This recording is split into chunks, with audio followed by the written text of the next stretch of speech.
എല്ലാവർക്കും നമസ്കാരം. The art of നിഷയിലേക്ക് എല്ലാവർക്കും സ്വാഗതം. ഞാൻ നിഷ. കഴിഞ്ഞ വീഡിയോയിൽ ചെയ്ത ഹംസവും ദമയന്തിയും എന്ന ചിത്രത്തിൻ്റെ പെയിൻറ്റിംഗ് ആണ് ഈ വീഡിയോയിൽ കാണിക്കുന്നത്.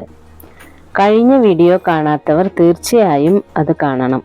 കാണാത്തവർക്ക് വേണ്ടി ആ വീഡിയോയുടെ ലിങ്ക് ഞാൻ മുകളിലെ ഐ ബട്ടണിൽ കൊടുത്തിട്ടുണ്ട്.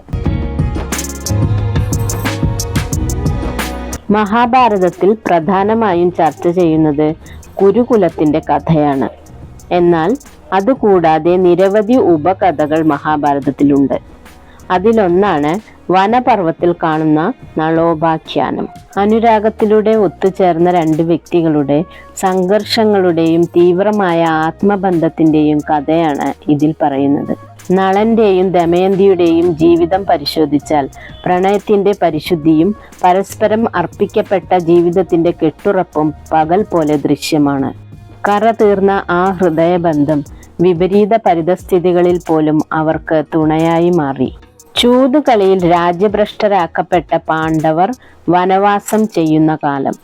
12 വർഷത്തെ വനവാസവും 1 വർഷത്തെ അജ്ഞാതവാസവുമാണ് അവർക്ക് വിധിക്കപ്പെട്ടത്. ഈ ഘട്ടത്തിൽ അർജുനൻ ഭഗവാൻ കൃഷ്ണന്റെ ഉപദേശപ്രകാരം ദിവ്യാസ്ത്രങ്ങൾ സമ്പാദിക്കുന്നതിനായി പരമശിവനെ തപസ്സു ചെയ്യാനായി കൈലാസത്തിൽ പോയിരുന്ന സമയം.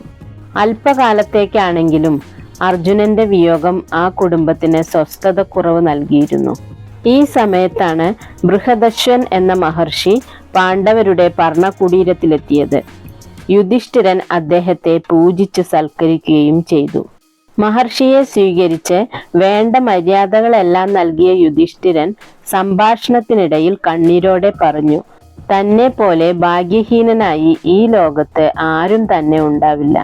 പരീക്ഷണങ്ങളുടെ നിരന്തരമായ ആക്രമണത്തിൽ മനസ്സിടിഞ്ഞു നിൽക്കുന്ന യുധിഷ്ഠിരനെ ആശ്വസിപ്പിക്കുന്നതിനായി മഹർഷി ബൃഹദശ്വൻ നിശിത രാജാവായ നളന്റെ കഥ വിവരിച്ചു. ധർമ്മപുത്രനേക്കാളും ഗതികേട് അനുഭവിച്ചർ ഈ ലോകത്ത് ജീവിച്ചിരുന്നു എന്നതിന് തെളിവായിരുന്നു നളന്റെ യാതനകളുടെ കഥ. വിപത്തുകളുടെ ചുഴലിയിൽപ്പെട്ട് നട്ടം തിരിഞ്ഞ് സഹനവും ഇച്ഛാശക്തിയും കൊണ്ട് മാത്രം കരകയറിയ നളന്റെയും ദമയന്തിയുടെയും കഥ. അതിലെ ഒരു ഭാഗം മാത്രമാണ് ഞാനിവിടെ പറയുന്നത്. നിശിത രാജ്യത്തെ രാജാവായ വീരസേനന് നളൻ എന്നു പേരുള്ള ധർമ്മിഷ്ഠനും അതുല്യ പ്രതിഭാധനനുമായ ഒരു പുത്രനുണ്ടായിരുന്നു. സർവഗുണങ്ങളുമുള്ള നളൻ നിശിതയുടെ രാജാവായിരുന്ന സമയം ഒരു ദിവസം നാരദ മഹർഷി കൊട്ടാരത്തിലെത്തി. അദ്ദേഹം ദമയന്തിയെക്കുറിച്ച് നളനോട് വർണ്ണിച്ചു. ദമയന്തി വിദർഭ രാജ്യത്തെ രാജാവായ ഭീമന്റെ പുത്രിയായിരുന്നു. സന്താനഭാഗ്യമില്ലാതിരുന്ന ഭീമന്റെ കൊട്ടാരത്തിൽ ഒരിക്കൽ ദമനൻ എന്ന മഹർഷി എത്തി. രാജാവിന്റെ സൽക്കാരത്തിലും ധർമ്മനിഷ്ഠയിലും സന്തുഷ്ടനായിരുന്ന മഹർഷി അദ്ദേഹത്തിന് സന്താനഭാഗ്യമുണ്ടാവുമെന്ന് അനുഗ്രഹിച്ചു. അങ്ങനെ ഭീമ മഹാരാജാവിന് 3 പുത്രന്മാരും 1 പുത്രിയും ജനിച്ചു. ഇവർക്ക് ദമൻ, ദാന്തൻ, ദമനൻ, ദമയന്തി എന്നിങ്ങനെ പേരുകൾ നൽകി. ദേവശ്രേഷ്ഠന്മാർ പോലും ആഗ്രഹിക്കാനിടയായി തീർന്ന അതിസുന്ദരിയായിരുന്നു ദമയന്തി. രാജകുമാരിക്ക് യൗവനപ്രായമായതോടെ അവളുടെ സൗന്ദര്യം ലോകം മുഴുവൻ പ്രസിദ്ധമായി തീർന്നു. എല്ലാ രാജാക്കന്മാരും ദമയന്തിയെ തൻ്റെ പത്നിയാക്കാൻ ആഗ്രഹിക്കുകയും അതിനുവേണ്ടി പ്രയത്നിക്കുകയും ചെയ്തു. എന്നാൽ തൻ്റെ സഖികളിൽ നിന്നും നളന്റെ ഗുണഗണങ്ങൾ കേട്ടറിഞ്ഞ ദമയന്തിക്ക് അദ്ദേഹത്തെ ഒരുപാട് ഇഷ്ടമായിരുന്നു. ഇതേ സമയം ദമയന്തിയെ പറ്റി നളനും ധാരാളം കഥകൾ കേട്ടിട്ടുണ്ടായിരുന്നു. ഒരു ദിവസം നളമഹാരാജാവ് തൻ്റെ ഉദ്യാനത്തിൽ ഉലാത്തിക്കൊണ്ടിരുന്നപ്പോൾ ധാരാളം അരയന്നങ്ങളെ കണ്ടു. നളൻ അതിലെ ഒന്നിനെ പിടിച്ചു.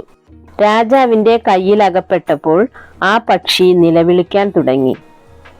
തന്നെ വിട്ടയച്ചാൽ അതിൻ്റെ പ്രത്യുപകാരമായി ദമയന്തിയുടെ അടുത്തു പോയി നളന്റെ ഗുണഗണങ്ങൾ വർണ്ണിച്ച് അവളിൽ അനുരാഗമുണ്ടാക്കാമെന്ന് ആ പക്ഷി പറഞ്ഞു.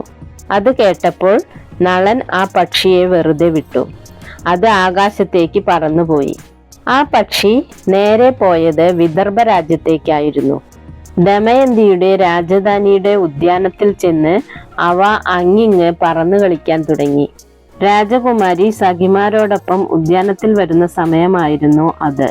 കുറച്ചു കഴിഞ്ഞപ്പോൾ രാജകുമാരി സഖിമാരോടൊപ്പം ഉദ്യാനത്തിൽ ഉലാത്താനായി എത്തി. ആ അരയന്നങ്ങളിൽ മഹാരാജാവിന്റെ കയ്യിൽ നിന്നും രക്ഷപ്പെട്ട ആ അരയന്നം രാജകുമാരിയുടെ സമീപത്തായി പറന്നിരുന്നു. എന്നിട്ട് നളമഹാരാജാവിന്റെ ഗുണഗണങ്ങളെ കീർത്തിപ്പാടി. മനുഷ്യരെ പോലെ സംസാരിക്കുന്ന ആ അരയന്നത്തെ കണ്ട് ദമയന്തി അത്ഭുതപ്പെട്ടുപോയി. നളമഹാരാജാവാണ് നിനക്ക് അനുയോജ്യനായ വരൻ, അതുകൊണ്ട് അദ്ദേഹത്തെയാണ് നീ ഭർത്താവായി തിരഞ്ഞെടുക്കേണ്ടത് എന്ന് അരയന്നം പറഞ്ഞു.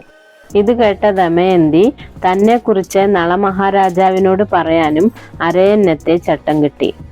ഈ കഥാസന്ദർഭമാണ് ഞാനിവിടെ വരച്ചിരിക്കുന്നത്. അരയന്നങ്ങൾ പോയതിനു ശേഷം ദമയന്തിക്ക് നളനെ കുറിച്ച് തന്നെയായിരുന്നു ചിന്ത. അത് നളനെ കാണാതിരിക്കാൻ പറ്റാത്ത അവസ്ഥയിൽ എത്തിച്ചേർന്നു. സദാ നളനെ കുറിച്ച് ആലോചിച്ചിരിക്കുന്ന ദമയന്തിയെ കണ്ട ഭീമ മഹാരാജാവ് ദമയന്തിയുടെ സ്വയംവരം നടത്താൻ തീരുമാനിച്ചു. അതിനുള്ള ഒരുക്കങ്ങൾ ചെയ്തു. രാജാക്കന്മാർ എല്ലാവരെയും ക്ഷണിച്ചു. ഇതോടൊപ്പം ഇന്ദ്രൻ, വരുണൻ, അഗ്നി, വായു, യമൻ എന്നിവരും സ്വയംവരത്തിൽ പങ്കെടുക്കാൻ എത്തിച്ചേർന്നു. സ്വയംവരത്തിന് പോകുന്ന വഴിയിൽ അവർ നളമഹാരാജാവിനെ കണ്ടു. നളന്റെയും ദമയന്തിയുടെയും അനുരാഗത്തെക്കുറിച്ച് അറിയാമെങ്കിലും ദേവന്മാർ സത്യസന്ധനായ നളനോട് പറഞ്ഞു, നീ ഞങ്ങളുടെ ഒരാഗ്രഹം നടത്തിത്തരണം. പറയുന്നത് ദേവന്മാരായതുകൊണ്ട് നളൻ അവരുടെ ഏതാഗ്രഹവും നടത്തി തരാമെന്നേറ്റു. ദമയന്തിയെ കൊട്ടാരത്തിൽ അദൃശ്യനായി പോയി കണ്ട് ഇന്ദ്രൻ, വായു, അഗ്നി, വരുണൻ, യമൻ ഇവരിൽ ആരെയെങ്കിലും ആയിരിക്കണം ദമയന്തി വിവാഹം കഴിക്കേണ്ടത്. അല്ലാതെ കേവലം ഒരു മനുഷ്യനായ നളനെയല്ല. ദേവന്മാർക്ക് മരണമില്ല, അവർ ദമയന്തിയുടെ ഏതാഗ്രഹവും നടത്തിത്തരും എന്ന ദൂതാണ് ദമയന്തിയെ അറിയിക്കാനായി നളനോട് പറഞ്ഞത്. ദേവന്മാരുടെ ആജ്ഞ അനുസരിക്കാതെ നളന് നിവൃത്തിയുണ്ടായിരുന്നില്ല. അദ്ദേഹം അദൃശ്യനായി ദമയന്തിയുടെ കൊട്ടാരത്തിൽ കയറിപ്പറ്റി. ദമയന്തിക്ക് മാത്രമേ നളനെ കാണാൻ സാധിക്കുകയുണ്ടായിരുന്നുള്ളൂ. ആദ്യമായിട്ടായിരുന്നു ദമയന്തി നളനെ കാണുന്നത്. അതിനാൽ തന്നെ ഇത് നളനാണെന്ന് ദമയന്തിക്ക് അറിയില്ലായിരുന്നു. നളൻ തന്റെ ആഗമനോദ്ദേശം ദമയന്തിയെ അറിയിച്ചു. അത് കേട്ട ദമയന്തി പറഞ്ഞു, ഞാൻ എൻ്റെ മനസ്സ് നളന് സമർപ്പിച്ചു. ഇനി എനിക്ക് നളനെ മാത്രമേ വിവാഹം ചെയ്യാൻ സാധിക്കൂ. ഇത് ദേവന്മാരെ അറിയിക്കാനായി നളനോട് പറഞ്ഞു. ഇത് കേട്ട നളന് വളരെ സന്തോഷമായി. അദ്ദേഹം പറഞ്ഞു, ഞാൻ തന്നെയാണ് നളൻ. എന്നെ ദേവന്മാർ ഈ നിയോഗത്തിനായി ഇങ്ങോട്ട് അയച്ചതാണെന്നും പറഞ്ഞു.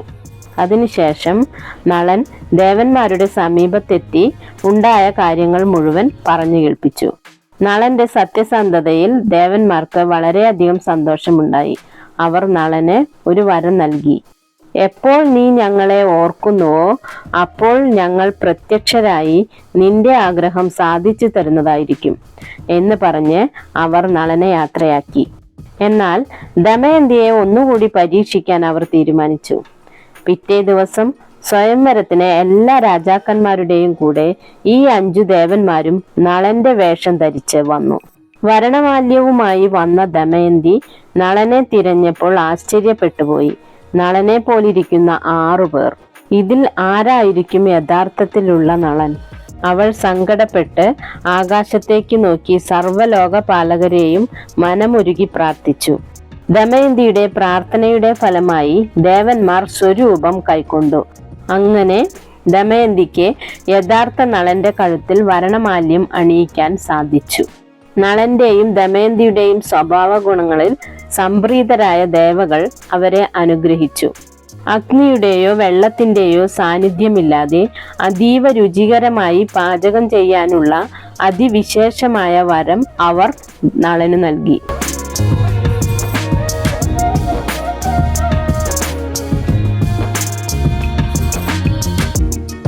മ്യൂറൽ ചെയ്യുമ്പോൾ ആദ്യം ചെയ്യുന്ന നിറമാണ് മഞ്ഞ. ഞാൻ പതിവായി ക്യാമലിന്റെ അക്രിലിക് കളറുകളാണ് ഇതിനായി ഉപയോഗിക്കാറ്. മഞ്ഞ നിറം ആവശ്യമുള്ള ഭാഗങ്ങളിലെല്ലാം പെർമനന്റ് യെല്ലോ മീഡിയം എന്ന വർണ്ണത്തിൽ വെള്ളം ചേർത്ത് നേർപ്പിച്ചാണ് ആദ്യമായിട്ട് ചെയ്യുന്നത്. അതിനുശേഷം മഞ്ഞ നിറത്തിൻ്റെ ഷെയ്ഡ് ചെയ്യുന്നതിനായി കാഡ്മിയം റെഡിൽ വെള്ളം ചേർത്ത് നേർപ്പിച്ചാണ് ചെയ്തിട്ടുള്ളത്. പതിവിൽ നിന്ന് വിപരീതമായി സ്കിൻ ടോൺ ചെയ്യുന്നതിനായി ഞാനിവിടെ യെല്ലോ ഓക്കറും പെർമനൻ്റ് യെല്ലോ ഡീപ്പ് എന്ന കളറും 1:1 എന്ന അനുപാതത്തിൽ മിക്സ് ചെയ്തിട്ടാണ് ചെയ്തിട്ടുള്ളത്. ഇന്നത്തെ വീഡിയോ ഇവിടെ പൂർണ്ണമാവുകയാണ്. ഈ വീഡിയോ നിങ്ങൾക്ക് എല്ലാവർക്കും ഇഷ്ടമായി കാണുമെന്ന് വിശ്വസിക്കുന്നു. സബ്സ്ക്രൈബ് ചെയ്യാത്തവർ ആരെങ്കിലും ഉണ്ടെങ്കിൽ സബ്സ്ക്രൈബ് ചെയ്യണം. ചിത്രങ്ങളെയും ചിത്രകലയെയും ഇഷ്ടപ്പെടുന്ന നിങ്ങളുടെ പ്രിയപ്പെട്ടവർക്കായി ഈ ചിത്രം ഷെയർ ചെയ്യുകയും വേണം. കൂടാതെ നിങ്ങളുടെ വിലയേറിയ അഭിപ്രായങ്ങൾ കമൻറ്റ് ബോക്സിൽ രേഖപ്പെടുത്തണം. അടുത്ത പുതിയൊരു വീഡിയോയിൽ കാണുന്നതുവരെ എല്ലാവർക്കും നന്ദി, നമസ്കാരം. Thank you.